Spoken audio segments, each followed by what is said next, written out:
Thank you, everyone, for joining us today. I know for some of you, this is already the beginning of summer break, so very, very happy to see so many interests in this particular session.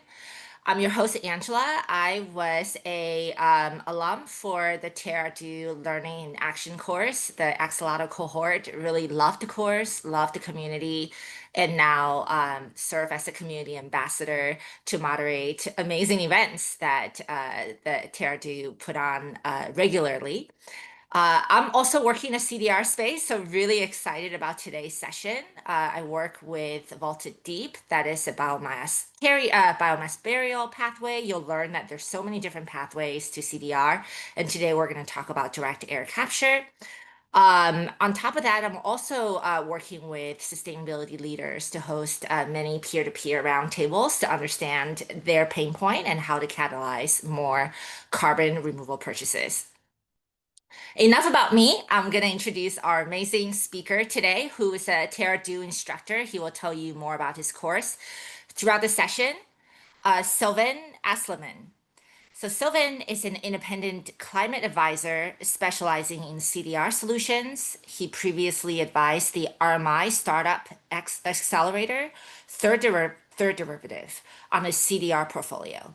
He has also led RMI's direct air capture work as part of its CDR initiative, helped build up a small CDR-focused nonprofit organization from scratch, and worked as an investigative journalist in both television and print media. He is a co-author of several roadmaps on CDR and really a all-around expert on the topic. So Silvan, the screen is yours. And for folks, we will stop for questions throughout the event. So feel free to drop in the chat, but Silvan will pause for questions throughout the session. Yeah, good morning. Good morning or good afternoon, depending on where you're joining us from. As Angela already said, my name is Silvan. I'm currently an independent CDR advisor and also Terra-Do's CDR technologies and risk course creator and host. And I'm really excited to be here today and talk about one of, at least from my perspective, one of the most exciting CDR technologies, direct air capture. Now, before I jump right into direct air capture, a few words about myself. As probably a lot of people who are now actively taking classes with Terra-Do, I've never been formally trained in climate science.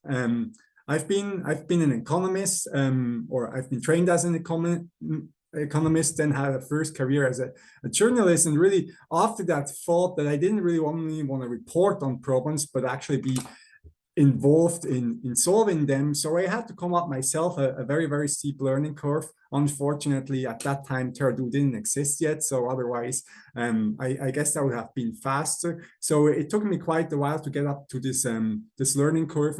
And on the way to basically creating myself a career in the climate space, I helped build up an NGO, as Angela already said, and then did a lot of work and mainly focused around road mapping different CDR solutions, not only direct air capture, and practically advising startups in the field.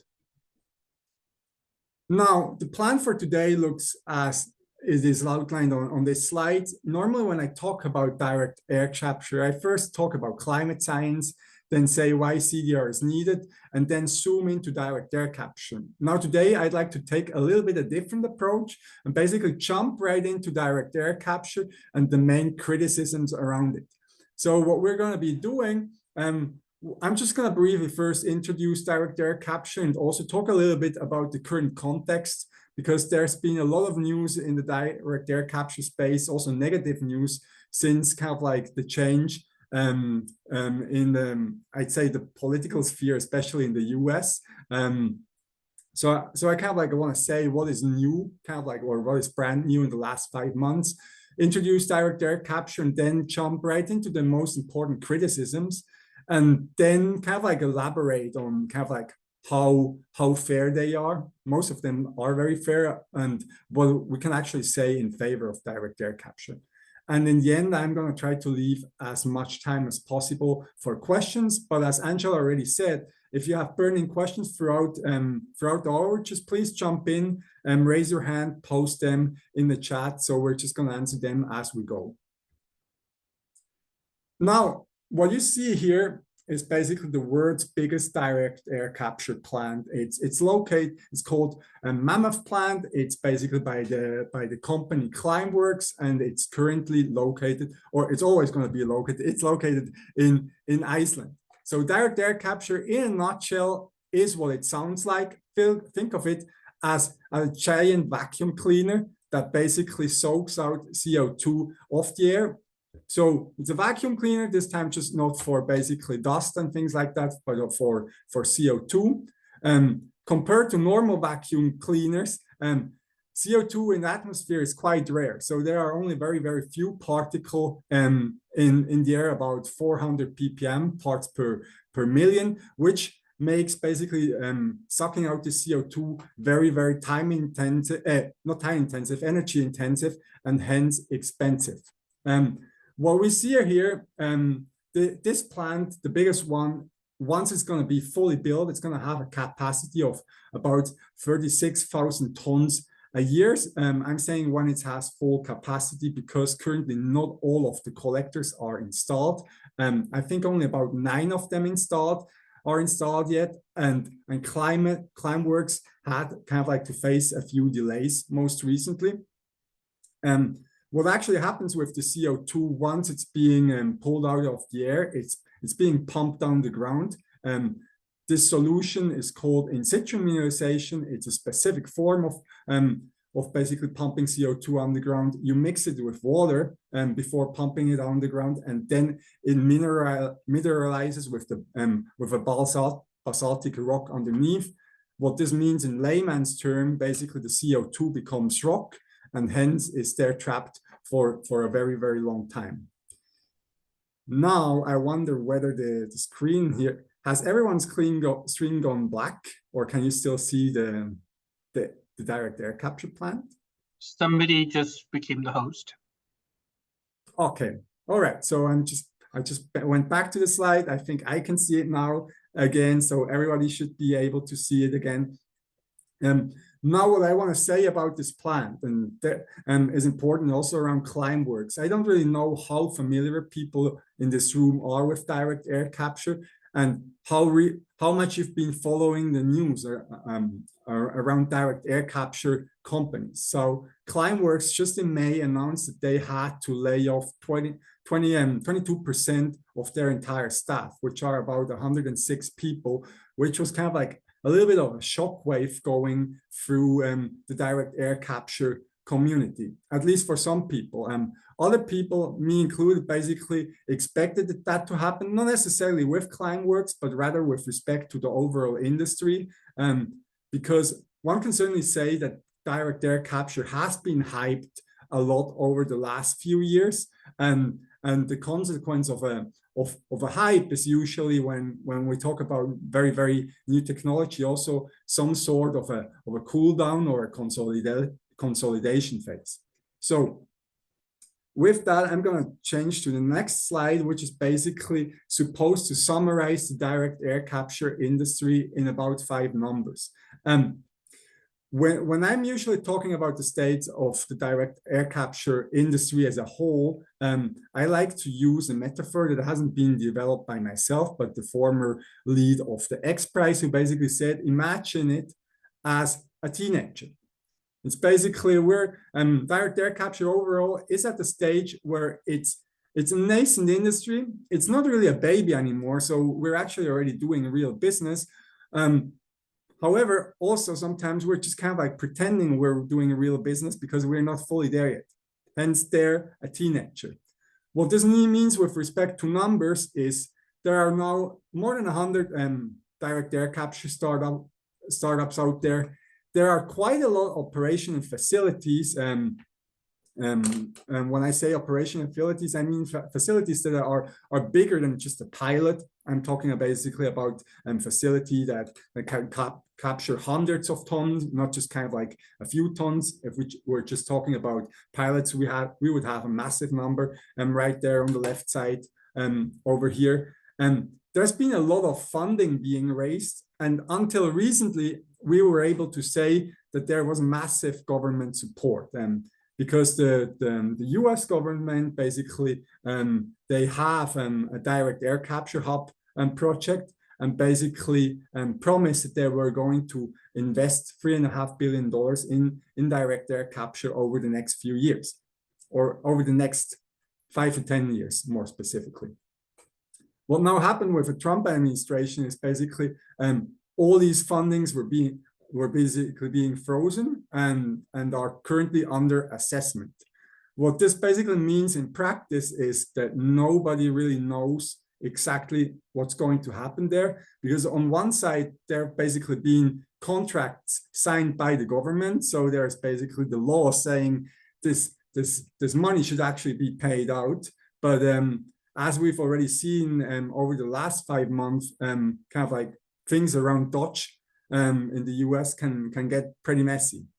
Now, after basically that happened, I had a lot of people calling me and just asking straightforward, is DAC being dead right now? Or is DAC dead? Is this the end of DAC? And I think that's the one thing that I want to address, apart from the common criticisms that were already kind of like in the outline of this event. From my perspective, DAC isn't dead. And the main reason why it's not yet dead is basically because DAC is way more than just the US, right? A lot of the funding that has been spoken is in the US. The US have been a technology leadership, but basically just the election in the US doesn't really change the need and basically the underlying reasons why people invested so much private money also into direct air capture. So the unsatisfactory part of my answer is going to be, nobody really can tell right now what exactly is going to happen to the DAC hubs. Nobody can really tell whether all DAC hubs are going to be affected or just a few of them. But what we can certainly say, the need for DAC is still going to be there. There is still investment flowing into DAC, and DAC is still going to be needed. Which basically brings me back to basically my original metaphor for the industry as a teenager. At least when I think back to my teenage days myself, I think back to a time when I was basically reflecting a lot about all the things in my life that I once said that I wanted to do, and then the things that I ultimately started doing professionally. So there was, in a certain way, quite a consolidation phase in my life, basically from my interest being basically all over the place to my interest focusing on basically the things that are most needed. And I think if I had to look into a crystal ball, that's basically where the direct air capture industry is heading overall. It's a consolidation phase.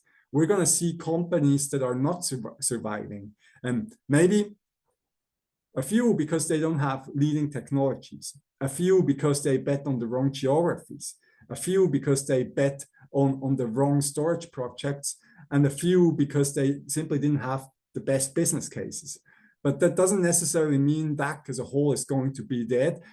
I try to see it as a natural part of basically a cycle where a technology or an industry that is very nascent becomes more mature.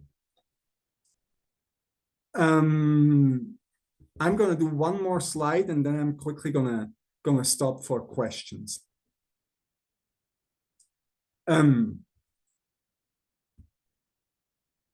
Yes. So what today's webinar is mostly going to be about is basically the most common criticisms about direct air capture. When I'm now talking about the most common criticisms around direct air capture, I'm not talking about people saying don't believing in climate change and saying we're never going to need DAC because climate change isn't real, hence that's not needed. I'm basically talking about people who seriously believe that climate change is a problem, but they basically they doubt that direct air capture is basically the right way of solving the problem. The three most common criticisms these people usually come up with, and I've tried to illustrate them here using ChatGPT, are basically DAC is a techno-utopian fantasy. It will never scale and always be too expensive. The second one that I've basically hearing a lot in my daily work is DAC is a dangerous distraction from other climate efforts as emission reductions, and hence shouldn't be pursued. Kind of like one thing that I usually always hear there is just we need to focus on the most important decarbonization options. We need to basically double down on electric vehicles. We need to basically decarbonize how we generate electricity, but that shouldn't be pursued. It's just a distraction.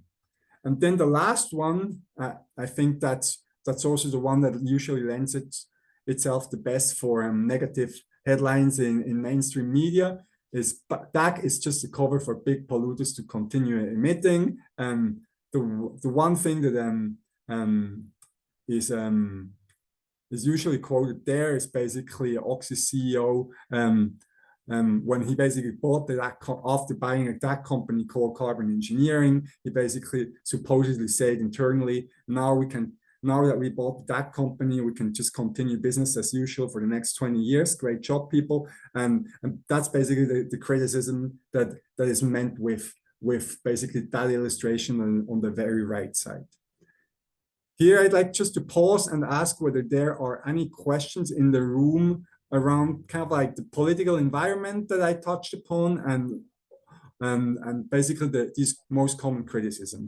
If you don't have any questions, yeah, we do have quite a few questions in the chat if you want to go through those. And I'm kind of just like flagging in order, maybe starting with Moritz first, some cost drivers. And Moritz, if you want, you can come on stage and ask your questions. The cost driver for the Climeworks Mammoth plant after that, Prasad has a question about the carbon being captured underground.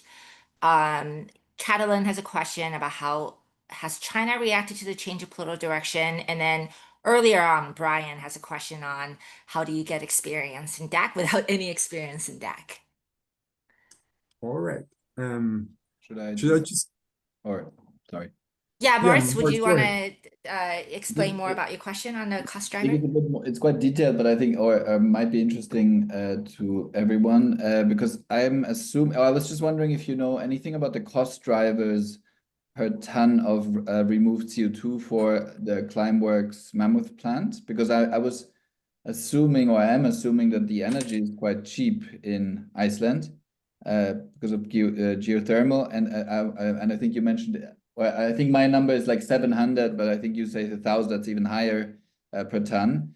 And what's the cost driver for that? Is that capex over time of usage, or what's the driver?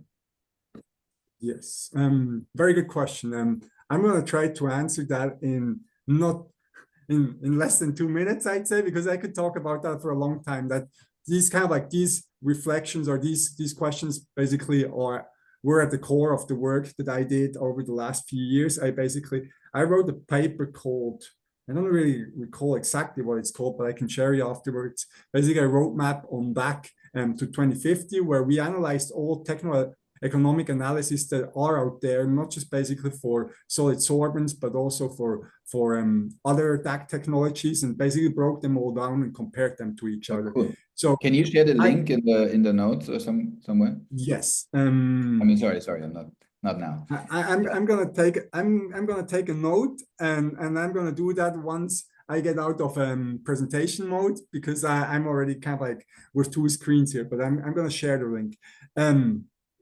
So I haven't seen basically Mammoth's TA, because that one, that's basically information that that's private information that I don't have access to, but I know what basically the TA largely of this technology looks like. Now, Climeworks, what they basically did when placing the Mammoth plant and also kind of like the previous plant, Orcas, they placed it in an ideal setting. So if we're basically talking about costs, they're offering you a cost that basically is relatively cheap compared to other TAs, because we're talking about an ideal setting in Iceland where energy is cheaper.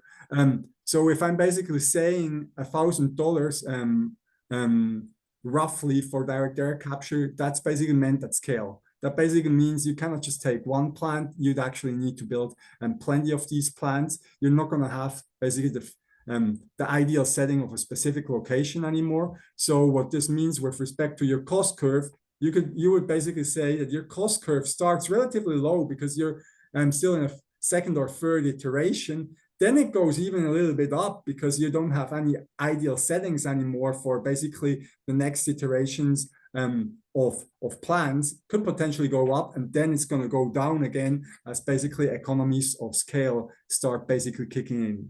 That's kind of like largely about how I see the cost curve developing. Now the breakdown of the cost is usually the biggest chunk is CapEx. Second is basically energy. If I'm talking about kind of like a nominal value in this exercise of $1,000, I usually think about $600 CapEx, $300 energy, $100 everything else. And a lot of these things, and if I talk about that price, I feel like the one thing that we have to say is when we academically, or let's say in reports, analyze these technologies and do TAs, we usually apply what we call a contingency cost. So it's just kind of like an uncertainty factor. So our costs are always going to be slightly higher than what startups are going to tell you, because startups in a lot of cases assume the best case scenario. And we assume that there are plenty of known unknowns out there that are going to make basically things more expensive. Does that roughly answer your question? Awesome. Great. And Moritz actually provided more detail on his understanding of the nature-based cost breakdown in a chat for people that are interested. Prasad, would you like to come up and ask your question about the carbon storage? Yeah, I can do that. Good morning, good afternoon, good evening. We're in Mumbai, where it's about 9 p.m. And I can see Kathleen logged in from Hong Kong, which is 2.5 hours ahead of us. So you really have a global audience. And thank you for putting this all up together. Quick question really is, what happens to this carbon that gets, sucked in from the atmosphere? What is the latter part of it? Is this out of curiosity? Does it get converted into compressed gas? Does it get buried deep into the ground? Is there a finite level? Will it affect, the ecosystems or the reservoirs of water underground? Something around that. I would appreciate if you could tell the audience around that. So in a nutshell, I have to say, practically, if I talk about direct air capture, I mean that we're filtering CO2 out of the atmosphere and converting it to a relatively pure stream of CO2. And basically that's how I'm defining direct air capture, because otherwise I would need to basically include a lot of CO2 conversion technologies within the same basket that would have very, very different kind of like cost curves and costs overall. So when I'm talking about direct air capture, I'm talking about a plant that basically leads to a relatively pure stream of CO2. Now, roughly, there haven't that many people actually put CO2 underground long term. So especially because it doesn't necessarily make sense to do it for basically smaller facilities. So when people try these technologies, what they usually do, they get their stream of pure CO2. They say, great, what else can we do? Can we sell this CO2? Can we basically put it into beverages? That's kind of like when I'm talking about very, very small quantities. That's basically happening. That's what's happening a lot when you're basically piloting things. Now, once we get to a demonstration scale or a commercial scale, obviously you can only claim carbon dioxide or CDR credits if you actually store it long term. I'd say big picture, you have about 3 options. I'm going to limit myself here to the 3 kind of like big options to basically respect time. First one is geological sequestration. That's basically when you're pumping the CO2 underground. You drill deep, you have a cap rock that basically makes sure the CO2 isn't going to get out anymore. Think of it kind of like as basically the gas industry in reverse. Instead of taking the gas out, you're putting it underneath. You basically seal the well and you monitor it during a long time scale. You're done. That's basically the first option. Second option is in situ mineralization, basically what Climeworks is doing in Iceland. In situ mineralization has the benefit that you don't have to basically drill as deep down. Hence, it's supposedly cheaper, at least at smaller scales. Also, leakage isn't that much of an issue because the CO2 actually mineralizes and becomes rock. So you don't basically have the risk of leakage anymore. So you store the CO2 in the form of a new mineral. The third option is you could basically convert it into a durable product, let's say cement, store it basically in cement that is then used to basically do construct buildings. You could also put it into other construction materials. And people are now playing around quite a lot with what else you could actually do with it. So I'd say kind of like these are the three big baskets: geological sequestration, in situ mineralization, or long-term durable products. Super. Okay. And I think Catalin has a question. Are you here to come up to ask your question? Yes, sure. Thank you. Thanks for organizing this event. It's very interesting so far. So yeah, my question is a bit regional for me. I was wondering, how has China reacted to the political turmoil that you mentioned earlier with the limbo that seems to be going on in the US?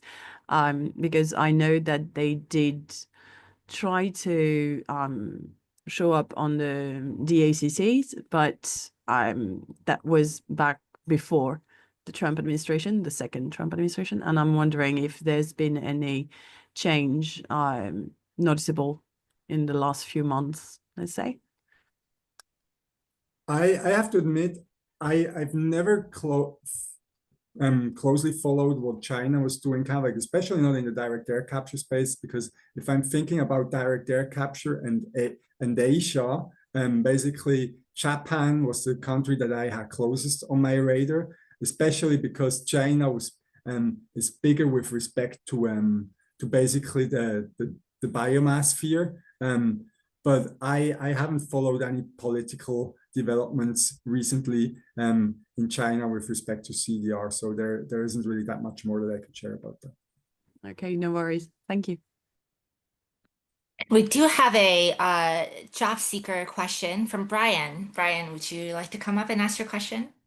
Yes, Silvan, thanks very much. How do you get experience in this area without any experience in the area?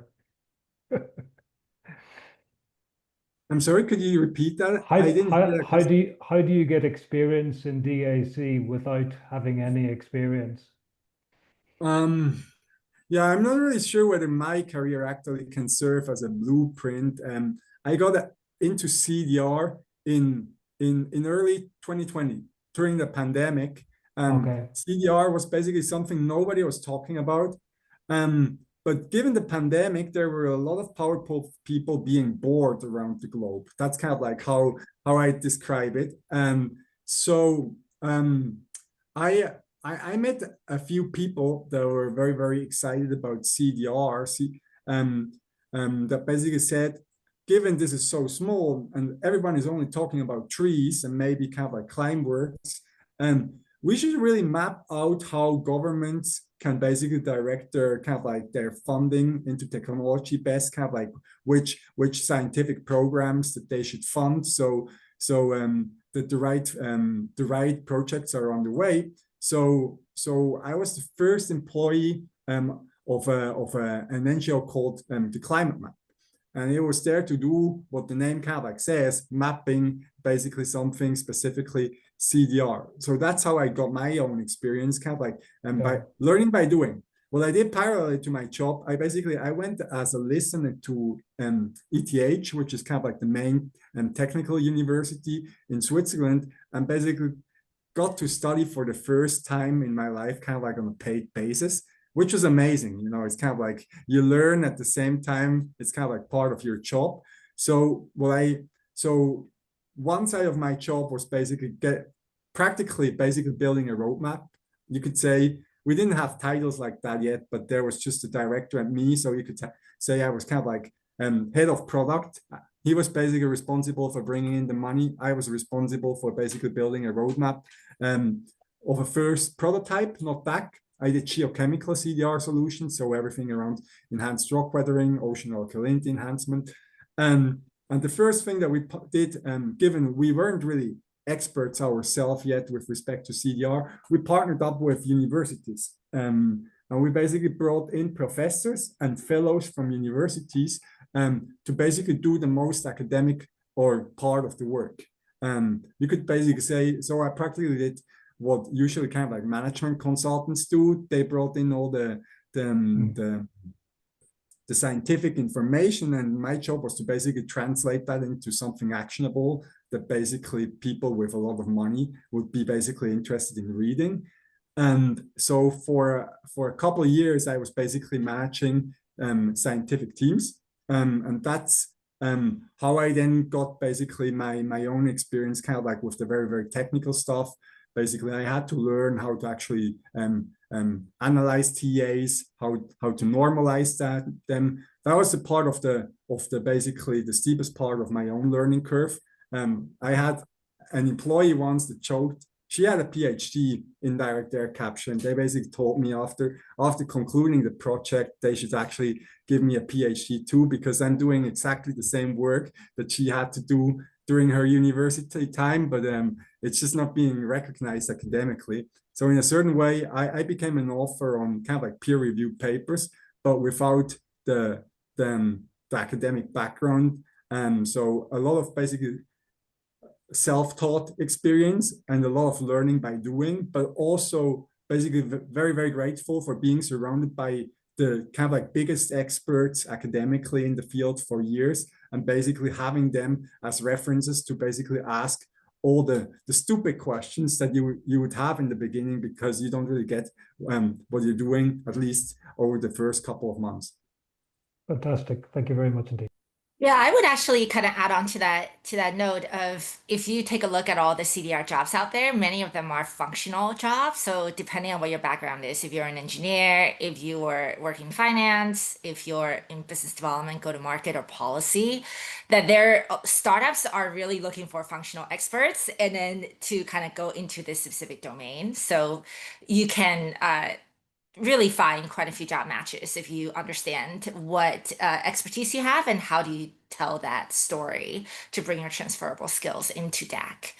I think Nanika has her hands up, but in the chat, Ali has a question. I think I'm going to take one more question now, and having a look at the time, and then going to do the second half kind of like of the presentation, and then come back to questions again, just to make sure we're getting through all the content. So Ali, can you come up and ask your question? And Nanika, we will call you for the during the next break. Thank you. The session and information has been really informative, Silvan. My question is, when it's kind of stepping back and kind of looking at, in most net zero plans, you see this waterfall curve with the last mile, or how they're going to get to zero based on either some direct capture or carbon removal kind of technology that's going to evolve and come about, and they're all going to kind of use. So I think my question is just, we're talking about direct capture, direct air capture space right now, but I'm just wondering, in terms of options or feasibility in actually achieving, because I saw the numbers, it's really minuscule. What is your sense around direct air capture as a go-to option to get there? I mean, that's quite a massive question, and I'm actually teaching. I'm teaching for TerraDuo an entire course on portfolios and all the options. So in that course, we're basically having a look at over 20 different CDR options, and even that isn't kind of like fully fully categorize all options that you have. It's still kind of like a categorization rather than having everything listed out there. But kind of like in a nutshell, kind of like throwing numbers at it to be quick. I'd say direct air capture has a max potential of about a gigaton by 2050. It has a way bigger potential than that after 2050. That basically means till 2050, if you have a look at and most kind of like climate scenarios, we're going to need basically way more solutions than direct air capture itself. It's not going to be a silver bullet, can't do it alone. We're going to need a lot more technologies like that. Now, direct air capture is also at a very low technology readiness level compared to other CDR solutions, especially the ones in the biomass sphere.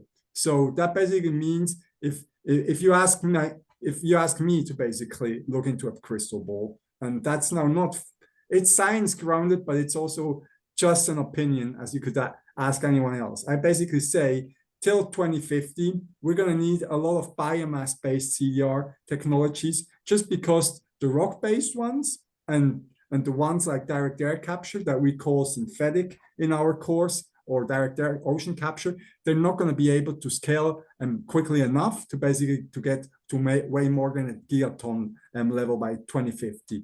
Roughly what climate models say is we're going to need around 10 gigatons already per year till 2050. So you can basically calculate yourself what part of the solution direct air capture could be. So what I expect largely, direct air capture is one of the kind of like most permanent solutions. I'm going to talk more about that just in a second, and which is going to make it very attractive, especially in the long run. So we're kind of like, in a nutshell, I would expect a lot of biomass, to see a lot of biomass-based approaches to 2050.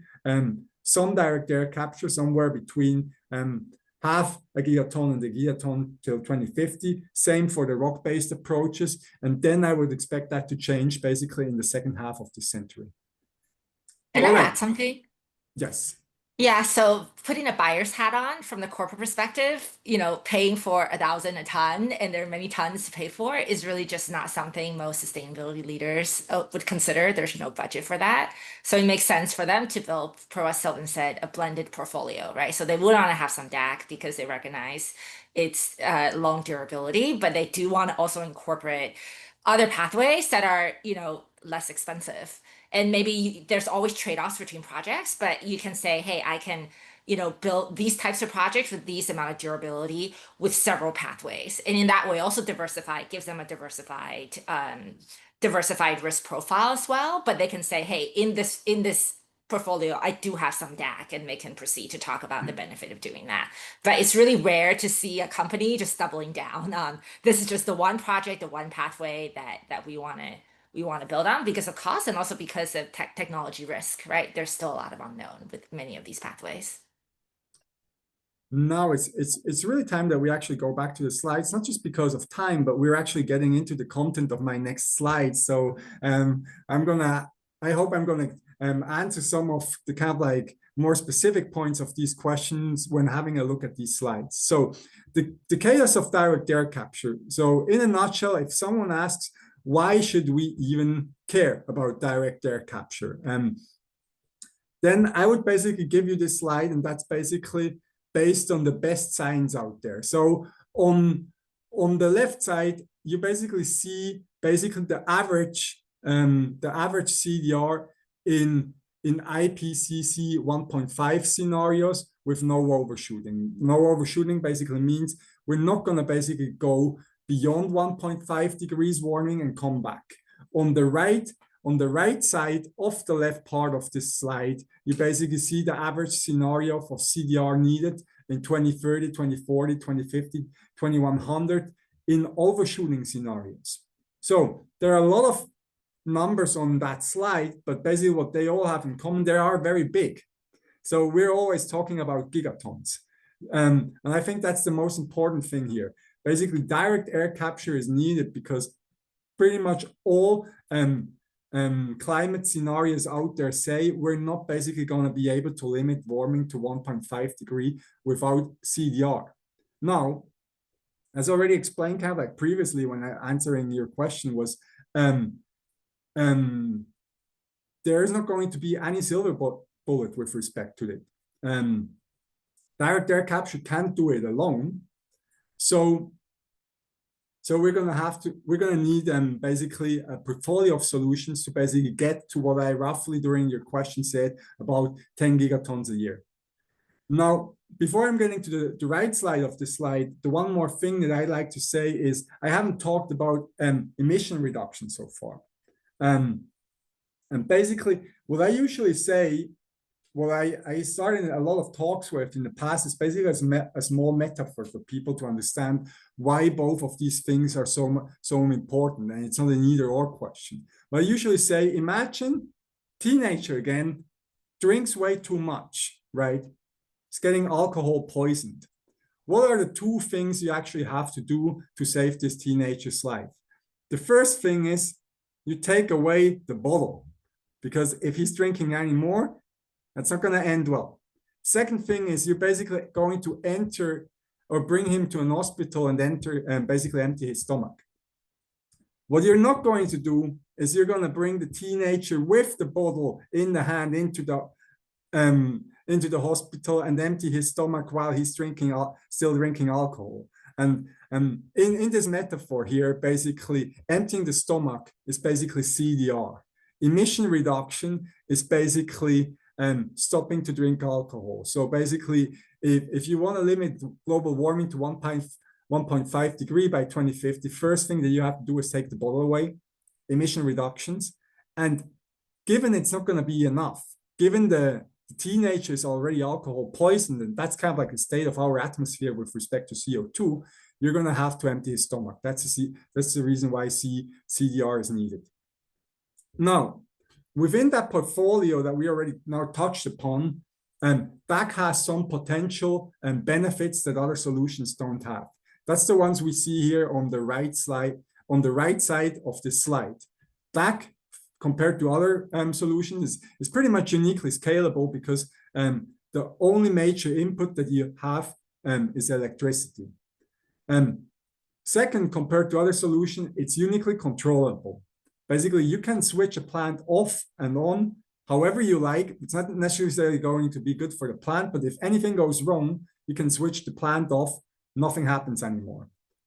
Third thing, it's uniquely measurable. You know basically exactly how much CO2 you pull out of the atmosphere and do CDR, because you can measure basically the stream of pure CO2 in the end. And the other thing is, if you're basically, if you're then pulling it underground, with geological sequestration, in situ mineralization, or use it as form of cement, it's uniquely durable compared to other CDR solutions. When I'm saying compared to other CDR solutions here with respect to durability, I'm mostly referring to let's say biomass approaches like afforestation, where you could basically just grow trees, but they could actually burn down as part of a wildfire when basically climate change is getting worse. So that's usually the case that I make for DAC. Basically, first thing is I say CDR is only going to be useful if we actually do emission reductions, because you don't empty a stomach without taking the bottle away. Second thing is climate science says we need massive level of CO2. No CDR solution can do it alone. Hence, it's very likely that we're going to need DAC. And within that portfolio, DAC has unique advantages that other technologies don't have. So if you want to basically hedge your portfolio, you're going to bet on more than one solution.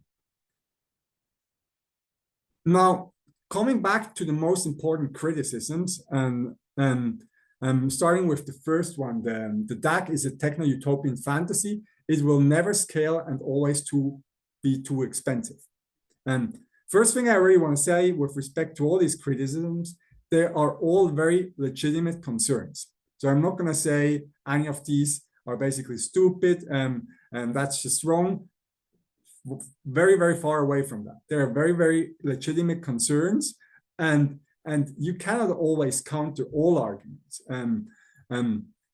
So starting with that one, basically DAC is currently too expensive. We previously talked about $1,000 per ton.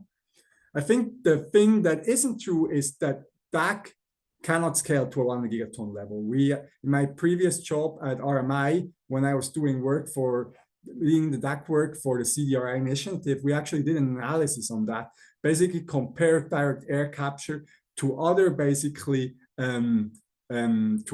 technologies that have scaled outside of CDR, basically tried to figure out what is the maximum amount of CDR that we could expect to be removed by DAC and by 2050 with direct air capture.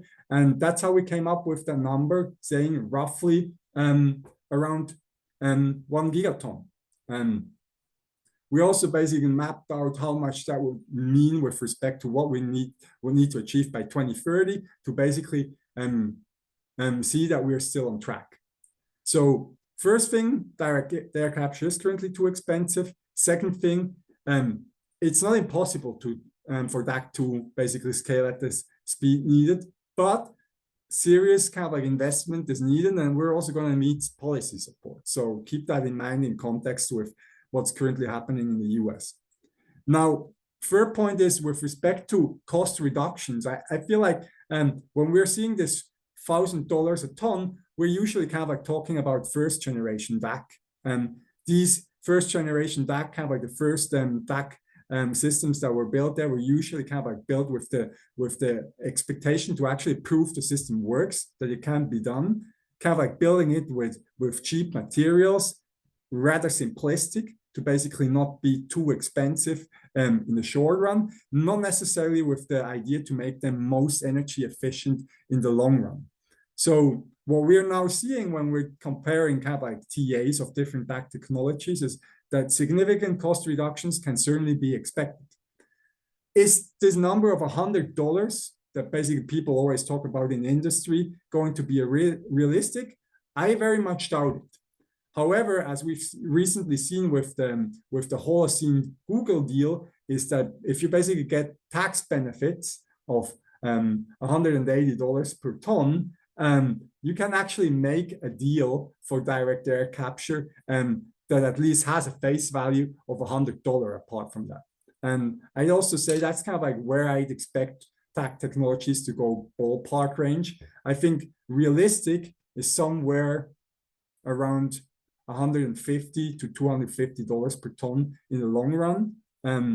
I doubt that we're going to get significantly lower, especially taking inflation into consideration. Now, the second criticism, DAC is a dangerous distraction from other climate efforts, such as emission reduction. Here, I think the first thing I'd like to remind us is basically what I talked about with the metaphor of the teenager going to the hospital with alcohol poisoning.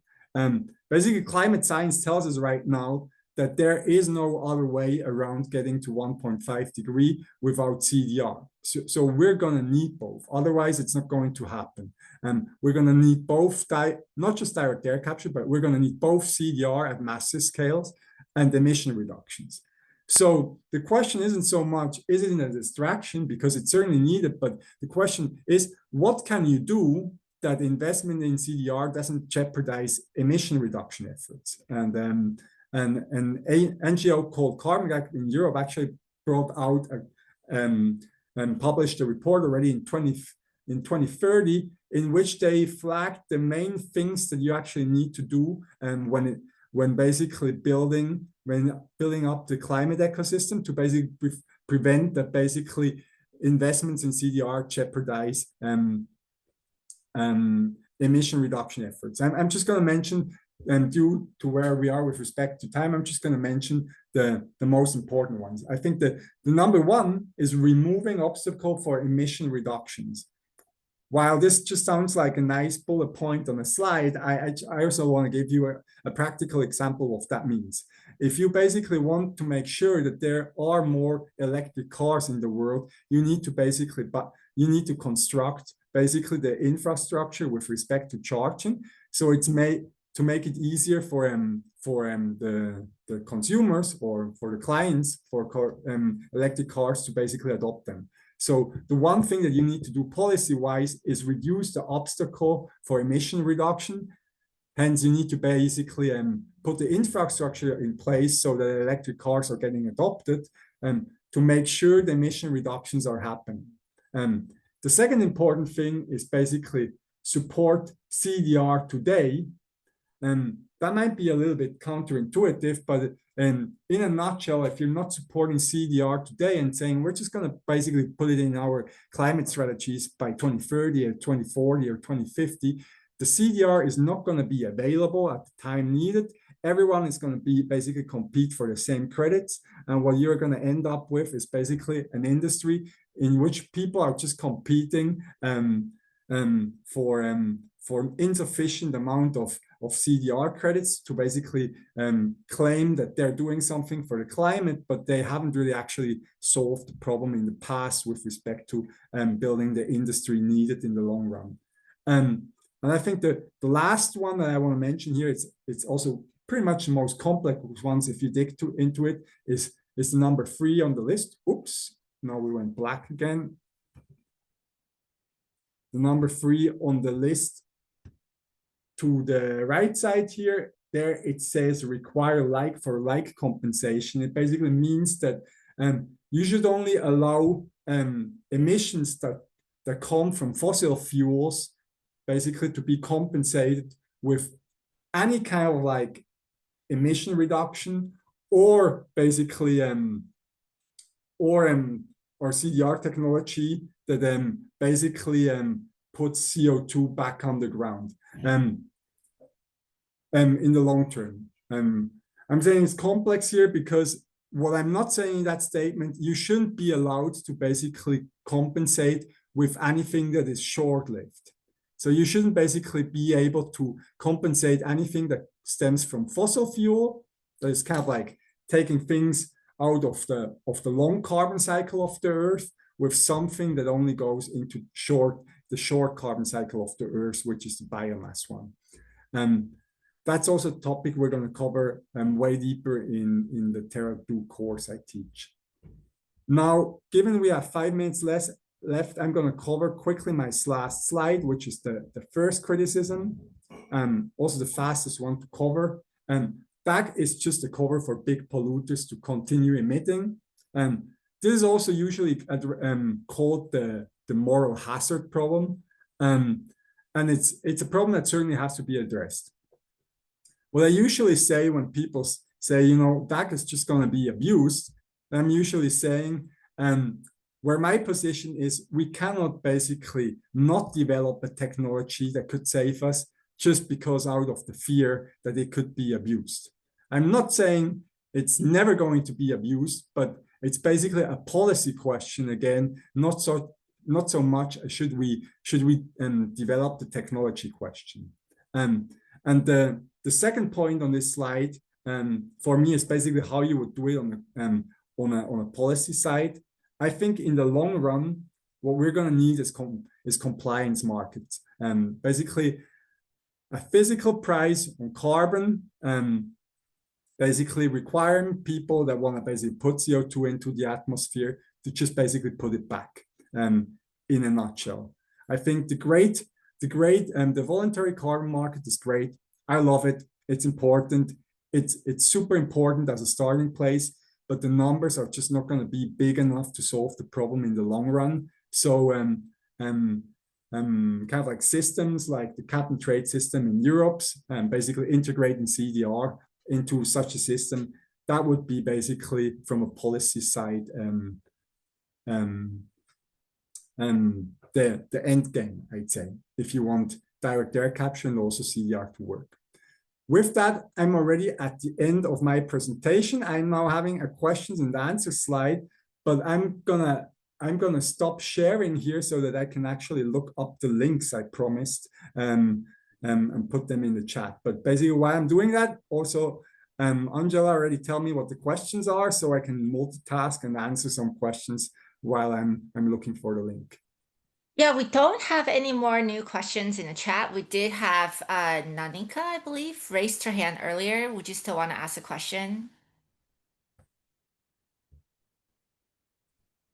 I see you're still here in the room. If not, any other questions from the room, you can raise your hand directly.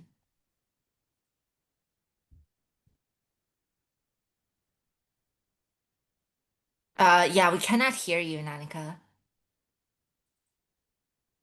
See if you can unmute, if that would, or if you want to write your question in the chat, we can read your question out loud.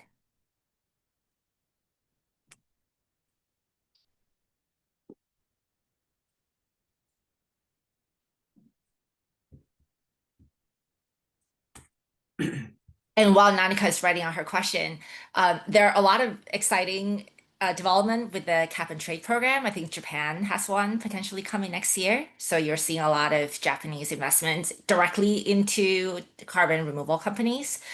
Also, lots of European, especially Nordic countries, are investing in a very large scale. So that's also worth watching. Everin, you have a question. Hi, good to see you, Silvan, and Angela.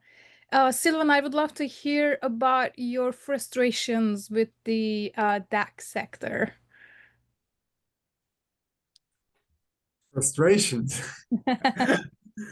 Quick thing, I've just basically posted the link to the roadmap in the chat. It's there yet. My frustration, I'd say I don't really have frustrations with the DAX sector. Basically, I've experienced the CDR sector as comparatively collaborative if you compare it to other industry. I certainly have frustrations with global politics because I feel like we certainly lived the hype, kind of like a hype phase around CDR the last 5 years. To my degree, especially also because I'm Swiss, I think like that's in my culture. I sometimes feel like things get overhyped too quickly, and I kind of like prefer kind of like a more cautious language with respect to all these technologies. If you're new to DAC, you might not have noticed that, but when I was talking about costs, usually these people working on direct air capture, they're like, yeah, we're going to do this $100 a ton. I'm kind of like usually more of the pessimistic side, or I'm not calling it pessimistic, I call it realistic side, just because I'm always afraid of basically of hype cycles ending. So I basically want to set expectations right in the beginning. So no frustrations with the DAX sector, some frustration with global politics, but I guess with that I'm not alone. Cool, thanks. Yeah, Sylvia just popped a question in the chat. I actually do have, yeah, this session's at time and I do have to go now. I wonder, Sylvia, if you can, Sylvan, if you want to share your LinkedIn. Oh, it's already on the page for people to connect with you directly. Yes, I can certainly do that. If there are any questions remaining after this section, please reach out to me on LinkedIn. There is now, there is going to be a course starting, or it's basically, I don't know how you call it in English. It's an asynchronic course, so you can start it whenever you want. If you want to learn how to build a CDR portfolio, you can basically sign up on the TerraDo website. There we're going to cover not just direct air capture, but 24 solutions, but also always happy to just basically answer questions that basically come through LinkedIn. Thank you very much for everyone for joining. Thank you. I had a great time and hope you did as well. Yeah, see you soon. And definitely check out Sylvan's course on TerraDo and feel free to connect directly for any follow-on questions. See you all.